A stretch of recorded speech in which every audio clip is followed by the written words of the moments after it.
Hey Bougie click. Welcome back to my channel, everyone. Today, we're diving into a topic that has sparked endless conversations and debates. Do men really have a type? From coffee shop chats to late-night discussions with friends, this question seems to be on everyone's minds. While the short answer is yes, the real intrigue lies in the nuances that make this question so fascinating. We'll explore everything from physical attraction and personality traits to the societal influences that shape men's preferences. Join us as we unravel the layers of this age-old mystery and discover what really lies beneath the surface of attraction. I'ma make you a fan.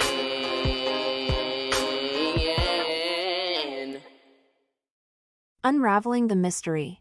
Do men really have a type? The age-old question. Do men have a type? It's a query that has sparked debates over coffee dates, girls' nights out, and even the occasional therapy session. The short answer is yes, men do have a type. But let's not throw confetti just yet, the nuances are where things get spicy. First, let's establish what we mean by type. If we're talking about physical attributes, then yes, many men might gravitate towards certain features, perhaps they're drawn to a particular hair color, body shape, or style of dress. But hold your horses. Let's not forget that attraction is a cocktail of chemistry, personality, and a sprinkle of societal influence, shaken, not stirred. The Instagram patterns. Now, let's dig deeper into the layers of this question. Many men will tell you that they don't have a type while they're secretly scrolling through Instagram, liking photos of women who are all strikingly similar. It's like they think their preferences are a state secret, but come on, we can see the patterns. If you consistently find yourself dating blonde, athletic types, it's time to acknowledge that you might have a type after all.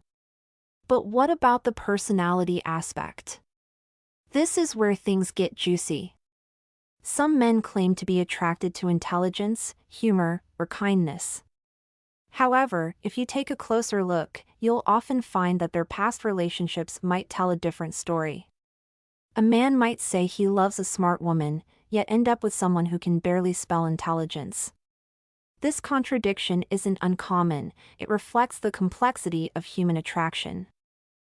Social and cultural influences. Let's also consider social and cultural influences. Men are bombarded with images and ideals of what's attractive from a young age, thanks, Hollywood. The media plays a massive role in shaping our perceptions of beauty and desirability, and men are not immune. The influence of movies, magazines, and social media can create unrealistic standards that many men unconsciously gravitate toward. So, while they may say they're open to dating anyone, their actions might suggest otherwise. Moreover, let's not ignore the biological factors at play. Evolutionary psychology suggests that men may be subconsciously attracted to certain traits that indicate fertility and health. This doesn't mean that every man is walking around with a checklist in his head, but deep-seated evolutionary instincts can influence preferences in ways that are not always apparent. Let's face it, some men are just plain predictable. Like, if you've seen one brooding artist, you've seen them all. There's a certain comfort in the familiar, and many men find solace in dating variations of the same type. It's like ordering the same dish at a restaurant. You know what you love, so why risk trying something new? Why men don't have a type for casual sex, but do for serious relationships. Picture this, a guy who's known for his type, let's say, tall brunettes with a love for yoga, suddenly hooks up with someone who's the complete opposite. What's going on here? Is he just being opportunistic, or is there something deeper at play? The truth is, men often don't have a type when it comes to casual sex, but they do when it comes to serious relationships. When it comes to casual encounters, variety is the spice of life. Men might be more open to different types because the stakes are lower. There's no long-term commitment, no need to align life goals or values. It's all about the immediate attraction and the thrill of the moment. This openness to variety can lead men to explore connections with people who don't fit their usual type. Physical attraction versus emotional connection. Casual sex is often driven by physical attraction. Men might be drawn to someone based on a fleeting moment of chemistry or a particular physical feature that catches their eye. In these situations, the usual criteria for a type can go out the window. It's about the here and now, not the potential for a future together. Let's be real, sometimes, it's about opportunity. In casual settings, men might find themselves attracted to someone who's available and interested, even if they don't fit the usual mold.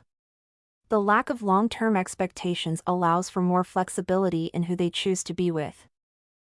Serious relationships, the return of the type. When it comes to serious relationships, however, the criteria change. Men often revert to their type because they're looking for more than just physical attraction. They're seeking compatibility, shared values, and long-term potential. This is where their preferences become more pronounced. In a serious relationship, compatibility is key. Men are more likely to seek out partners who align with their values, lifestyle, and future goals. This often means returning to a type that they've found works for them in the past. It's not just about looks, it's about finding someone who fits into their life in a meaningful way. Prioritizing emotional connection in serious relationships. While physical attraction is still important, emotional connection takes center stage in serious relationships. Men are more likely to prioritize qualities like kindness, intelligence, and a sense of humor, traits that might not be as crucial in casual encounters. This deeper connection often aligns with their Type 4 long-term partners. Societal and cultural influences also play a role. Men might feel pressured to date someone who fits a certain image or meets societal expectations for a serious partner. This can reinforce their type when it comes to long-term relationships, even if they're more flexible in casual situations. Determining the nature of your relationship. Figuring out if your relationship is casual or serious can be tricky, but it boils down to key indicators rather than the length of time you've been together. If you're having meaningful conversations about the future, sharing personal values, and integrating each other into your daily lives, it's likely heading towards serious territory. Conversely, if interactions are primarily based on physical attraction and there's little effort to build a deeper connection, it may be more casual. Remember, time isn't always the best gauge. A relationship can feel serious after a few weeks if the emotional and intellectual bonds are strong, and conversely, a relationship that's lasted for years could still be casual if those elements are missing. Determining the nature of your relationship. Figuring out if your relationship is casual or serious can be tricky, but it boils down to key indicators rather than the length of time you've been together. If you're having meaningful conversations about the future, sharing personal values, and integrating each other into your daily lives, it's likely heading towards serious territory. Conversely, if interactions are primarily based on physical attraction and there's little effort to build a deeper connection, it may be more casual. Remember, time isn't always the best gauge. A relationship can feel serious after a few weeks if the emotional and intellectual bonds are strong, and conversely, a relationship that's lasted for years could still be casual if those elements are missing. When it comes to Travis Kelce and Taylor Swift, their relationship has garnered significant media attention. Initially, their connection seemed to stem from mutual attraction, especially given their celebrity statuses. However, it's worth noting that Taylor Swift isn't typically Travis's usual type, which adds an intriguing layer to their connection. Although the specifics of their relationship remain private, the age difference and the duration of their dating raise questions. They have been together for a while now, yet they don't seem to be progressing toward anything more serious, which is telling. Perhaps Taylor's status as a global superstar is appealing to Travis, as he has garnered more attention and even landed acting roles since they started dating. On the other hand, considering Travis Kelce's past relationship with Kayla Nicole provides an interesting contrast. Their relationship, while seemingly serious at one point, also faced challenges. The dynamics between them, marked by shared experiences but ultimately leading to a breakup, highlight that a relationship can appear serious based on time and commitment yet may lack the necessary emotional and intellectual connections to sustain it long term. This serves as a reminder that just because a relationship lasts years does not guarantee it has the depth needed to be considered serious. Shifting the spotlight to other prominent personalities, Megan Thee Stallion's romantic history often highlights the intricacies of determining the seriousness of relationships. Her previous partnerships have ranged from casual encounters to more devoted commitments, showcasing how various emotional investments can manifest in seemingly comparable situations. In a similar vein, her rumored relationship with Torrey Craig invites further inquiry. It's interesting to note that Megan doesn't fit Torrey's typical preference, leading to legitimate questions about their compatibility. Olivia Davis, Torrey's ex, an Instagram influencer, appeared on the podcast 3 Girls One Kitchen with Lana Rhoades and OnlyFans model Alexa Adams. During the episode, Olivia discussed her past relationship with NBA player Torrey Craig. The conversation took a turn when Olivia mentioned Torrey's new rumored relationship with Megan Thee Stallion. Olivia struggled to pronounce Megan's name correctly, which led to some backlash from listeners. She then speculated about Torrey's dating preferences, suggesting that he might prefer blonde, white women like herself and Alexa.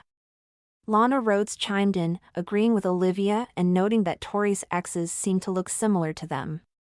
The comments sparked controversy, with many fans of Megan Thee Stallion accusing Olivia and her friends of making racially insensitive remarks. The debate intensified when Olivia mentioned that she couldn't be mad at Torrey for dating Megan because it was kind of a flex. His ex and her friends may have questioned, what is his type, out of jealousy and possibly racism, but such inquiries can reveal deeper concerns. When you're not a man's type, there's a risk of being used, which can complicate emotional investments.